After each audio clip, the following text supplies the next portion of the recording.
duherukana Thomas yirukira mu bwiherero nyuma y'uko Laduse yaramusabye yuko yamukora ku bibero.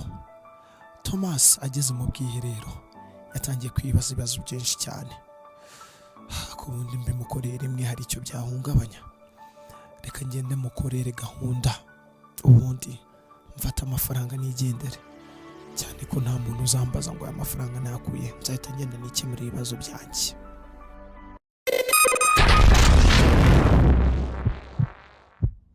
Ibanga ry'umutima.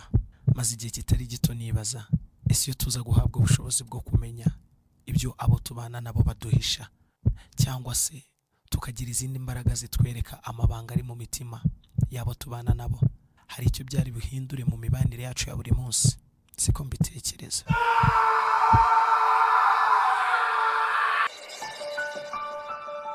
Umuntu wese agira ubwoba bwo kubaho bitewe n'ibanga ry'umutima agendana. Hari n'abo ibanga babitse mu mitima yabo ryababereye igitsikamutima kibakomeza, kinabaha n'icyizere cy'urumuri ahazaza. Siko bimeze njyewe, ntabwo ari ibanga, ahubwo ni amabanga nujuje mu mutima wanjye, yabaye nk'urutare nakorejwe n'umuntu ntazi, ndashaka kuyasohora muri njye rimwe ku rindi. Iri ni ibanga ry'umutima wanjye.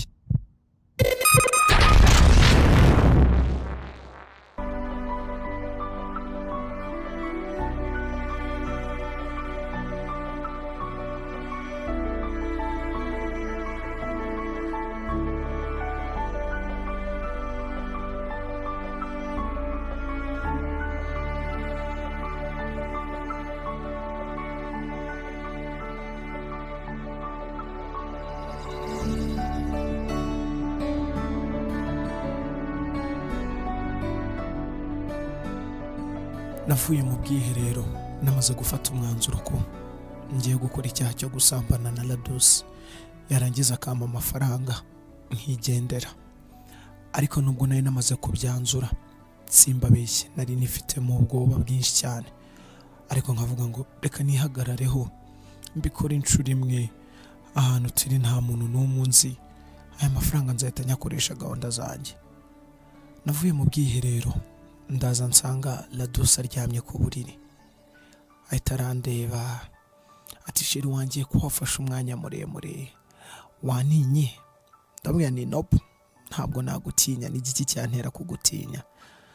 Arambwira ati humura Thomas, njyewe ntabwo ndi igisimba, ntabwo njyana, ahubwo ngiye kugukorera ikintu kizatuma igihe cyose uzajya unshaka. Ndamubwira ni okay, reka tubanze tunywemo, hanyuma nitumara kugera muri mode neza turaza gutangira igikorwa. Muri njye nari namaze kwanzura ko bwa mbere mu mateka ngiye gukora icyaha cyo gusambana, ariko umutima ukanyereka buryo ki amafaranga ngiye kubona agiye kumpindurira ubusa. Twicaye aho ngaho turaganira na Laduse, turimo turanywa. Yari arimo aranywa liqueur ihenze cyane, yari arimo arambwira ngo inzoga nayitumije Paris, ariko mbwiye ngo yayiguze $1000. Ubwa mbere nari mbonye umuntu ashobora kunywa icupa ry'amafaranga angana na miliyoni y'amanyarwanda, ariko sinabyitaho, nari ndimo ndanywa ji. Turakomeza turaganira, arambwira ati hari ikintu kimwe nkunda ku basore b'inzobe nkawe. Ndamaze se ni igiki? Ati nkunda ukuntu mureba, amaso y'umuhungu w'inzobe ari mu bintu ngiye nikundira cyane. Ahita arambwira ati ariko barandahiye ngo ukunda ibintu byo gusenga cyane. Nanjye najyaga nsenga, ariko kuva aho umugabo wanjye anshiriye inyuma nahise mbona yuko Imana itigeze inyitaho, bituma nanjye mvugana umuhungu wese nzajya nyoterwa, nzajya ndyamana nawe. Muri njye wakivuga ayo magambo nahise numva yuko nibwo buzima yiberamo, nanjye ubwanjye nubwo tugiye gukorana icyaha ejo n'ejo bundi azashaka undi musore baryamane, ariko nakongera gutera akajisho ku gikapu kiri hirya cy'amafaranga nkavuga ni Mana, iki cyaha cyo kimbabarire, kugikora ko ndagikora, ariko ari amafaranga. Twaraganiriye, turongera turaganira, yewe duhuza urugwiro pe. Simbabeshye, ubwoba nari ninjiranye mu cyumba numva bwamvuyemo bwanshizemo. Ako kanya Laduse arambwira ati hari akantu nazanye nta muntu n'umwe nari nagahaho, ndashaka ko ari we ngaha kubera yuko nabonye uri umwana mwiza. Namaze ntagaki se Ladus akora mu gasakoshi k'inyuma, akuramo akantu kari mu gacupa gato kameze nk'akabavu, arambwira ati kano kantu ukanywaho, wamara kukanywaho ukahita wumva ugize imbaraga utazoze turutse, kuko numvaga natangiye no kurwara umutwe, niriwe mu mazi ndi koga n'abashuti banjye, sinabonye umwanya wo kuruka. Ndabwira ko nta kibazo kame, n'ubundi ndashaka imbaraga. Nakanyweho numva kararyohereye, ako kanya mpita ntangira kuzungera. Nkiri kuzungera nikubise ku buriri, mbona Ladus atangiye kunkoramo imyenda. Namubuza ariko imbaraga zo nari mfite zari nke cyane. Ako kanya mpita ngo igihumure ndasinzira. Muri uko gusinzira kwanjye ntabwo nzi ngo ni ibiki byambayeho, ntabwo nzi ngo ni ibiki nakoze, ntabwo nzi ngo ni ibiki nakorewe. Icyo nzi cyo nakangutse mbona nambaye umwenda w'imbere wonyine, ndi mu mashoka ndyamanye na Ladus andyamye mu gituza. Aho nkangukiye narikanze cyane, ndamwiyaka nditarutsa, ndamubwira ni no Ladus, nizere ko ibintu ndi gutekereza atari byo byabaye. Arambwira ati Thomas, yoroshye, ubu turi saa 9 z'ijoro, udasakuriza abandi bantu bari mu zindi room, kandi izo nzu zacu batuzeho serivisi nziza. Ndabwira no, urambwira gutuza gute? Imyenda yanjye iri hehe? James wanzanye ari hehe? Nizere ko ibintu ndi gutekereza utabikoze, kuko ubikoze ntibyakugwa neza. Arandeba ati baby boy, ko numva utangiye kuzamura umutwe, ko numva uri murantera ubwoba, uri igitambambuga waje hano utabizi? Ndakubwiye ngo tuza, ni saa 9 z'ijoro. Mpita ndamwiyaka, ndabyuka nicara ku ntebe yegereye igitanda, numva ngize ubwoba muri njyewe. Ntangira kwibaza, ese Mana, ibi bintu naba nabikoze? Umutima ukambwira uti utangiye kwicuza se, kandi wari watubwiye ko nawe ushaka kubikora ugatsindira amafaranga. Ikintu cyari kibabaje ako kanya, ntabwo nari nzi ngo nakoze icyaha cyo gusambana, ntabwo nari nzi ngo nakoreshejwe ibiki. Meruka hari akantu Ladus yamayeho, maze kugasomaho mpita ngo igihumure. Natangiye kwibaza ibibazo byinshi cyane. Ndebye kuri telefone yanjye nsanga mama yampamagaye inshuro 18. Nsanga umushuti wanjye yanyandikiye message arambwira ati mama we ko arimo arakumbaza ngo yakubuze bite, byagenze guturi hehe. Bantu bima, numvishe isi nyikaragiyeho, ariko nanone nta kindi nagombaga gukora. N'ubundi nari namaze kuba ikirumbo, nagombaga kurumba nkageza mu gitondo. Umutima witungira inama uti rero n'ubundi Ladus ashobora kuba yagukoresheje ibyamfura mbutabishaka igihe wari usinziriye. N'ubundi genda mukora ibyo mukora, aguha amafaranga, kuko atari ibyo uraza kuba wakoreshejwe ibintu udashaka n'amafaranga washaka guyaburi. Numva iyo nama niyo. Mpita nsubira mu gitanda negera Ladus, nawe ati none nditeguye dushobora gusa. Ukuntu Ladus yari arimo arandeba, nibwo bwa mbere kuva natangira kuvugana nawe nari mbonye arimo arandeba. Yari arimo arandeba ni sesemi, andeba nk'ikintu utamenye icyo ari cyo. Ahita aranyitegereza ngo gusa ubu none ngo twakora iki, ngo nizere ariko ko atari igihe uri muravugisha, kuko waba ntunguye cyane. Tom, ryama hariya, mu gitondo ubyuka utaha. Ndambwira ariko narinzi ko ndi hano kugira ngo nge nawe dukore igikorwa. Ladus ati ibyo narabikubwiye, narakubwiye ni ndashaka ko tugira ikintu dukora cyatuma twizerana, ntabwo nigeze nkubwira ko nshaka kuryamana nawe. Ibyo bindi uri kumbwira ntabyo nzi. I don't know what you are talking about.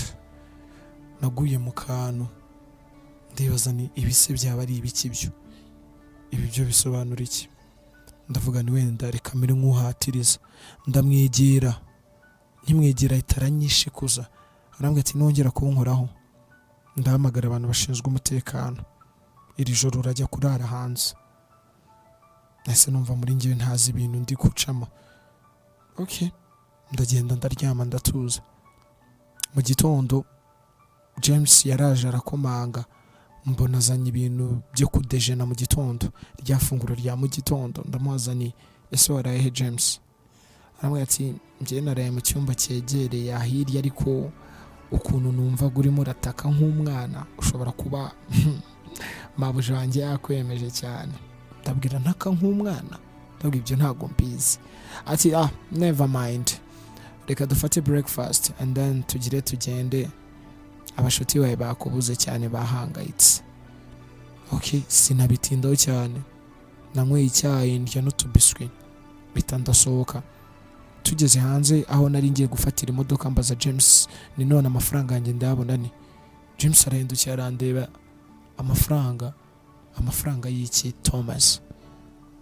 Ndamwena ariko njyewe, ariko wowe iki mwaryamanye? Ndamwena actually simbizi, hari akantu yari afite yamaye nanyweye numva ubwonko bwanjye buratakaye, so simbizi niba twanaryamanye.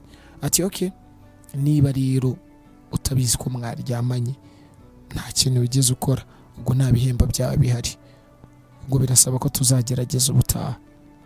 Ndamubwira ni James, nizere ko bino bintu bitarimo akagambane, kubera ko njyewe papa wanjye ndamwizera cyane. Namubwira true story wenda nanjye akantunganya, ariko namwe yabagezamo. James arandeba ati ati se ntabwo bufite kuba wararanye mu cyumba n'umugore wa Afande? Ega uriya mugore umugabo we ni Afande, ahubwo mbaye ndiwe natangira kugenda gake gake, kubera ko hari amakuru numvishe ngo hari abarinzi buriya mu Afande bareye kuri hotel kandi ngo babibonye ko wararanye n'umugore we.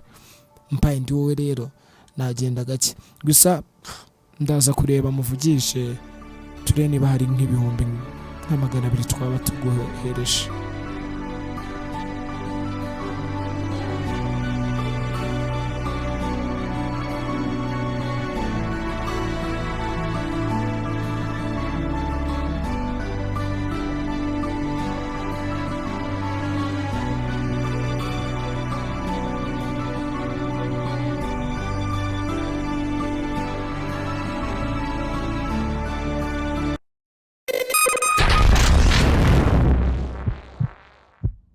Ibanga ry'umutima. Maze igihe kitari gito nibaza, ese iyo tuza guhabwa ubushobozi bwo kumenya ibyo abo tubana nabo baduhisha, cyangwa se tukagira izindi mbaraga zitwereka amabanga ari mu mitima yabo tubana nabo, hari icyo byari bihindure mu mibanire yacu ya buri munsi? Siko mbitekereza.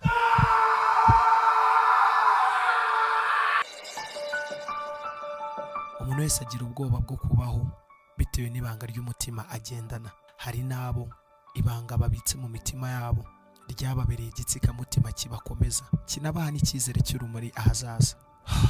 Siko bimeze njyewe, ntabwo ari ibanga, ahubwo ni amabanga nujuje mu mutima wanjye, yabaye nk'urutare nakorejwe n'umuntu ntazi, ndashaka kuyasohora muri njye rimwe ku rindi.